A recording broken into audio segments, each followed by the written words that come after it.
প্রণাম ইন্দ্রদেব।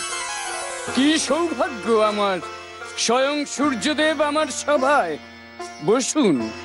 বসতে আমি আসিনি দেবরাজ, আর সৌভাগ্য আমার যে কি দুর্ভাগ্য তা আপনাকে আমি কি করে বর্ণনা করব। কি হয়েছে সূর্যদেব, বলুন আমায়। আমাদের পবনদেবের পুত্র হনুমান, সে আমার আশ্রমে কি উৎপাতটাই না শুরু করেছে।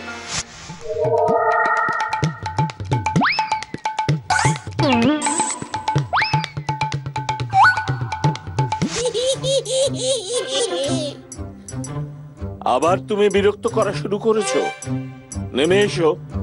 আমি গাছ থেকে নামবো না। এত বড় স্পর্ধা, আমার কথার অমান্য, তোমায় আজ আমি অভিশাপ দেব। আপনার অভিশাপ আমার লাগবে না গুরুদেব। আপনি আপনার তেজের শতভাগের 1 ভাগ আমাকে দিয়েছেন, আর সমস্ত দেবতারা আমাকে অমরত্বের বর দিয়েছেন। কেউ আমার কোনো ক্ষতি করতে পারবে না। ও বুঝেছি, আমি সব সংবাদই পেয়েছি। আমাদের বরেই সে অমরত্ব লাভ করেছে, আর তারপর আমাদের সবার উপরে উৎপাত শুরু করেছে।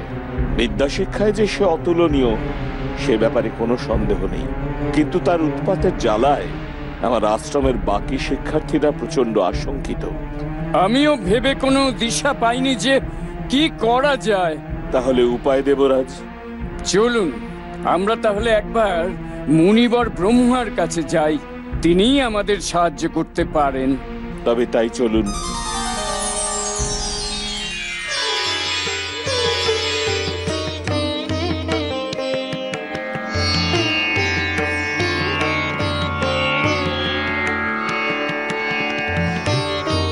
প্রণাম মুনিবর। এসো। মুনিবর? জানি পবনদেবের পুত্র হনুমান। হ্যাঁ মুনিবর। ও তো নিতান্তই বালক। যথার্থই বলেছেন মুনিবর, ওর বিদ্যা শিক্ষার কথা তো বলতেই হয়, আর ওর দিকে তাকালে কেমন মায়াও হয়, কিন্তু ওর উৎপাতে আমরা সবাই যে তটস্থ। শোনো, আমি তোমাদের উপায় বলে দিচ্ছি।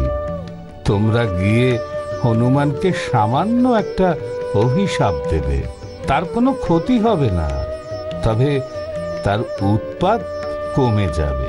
বলুন মুনিবর। শোনো,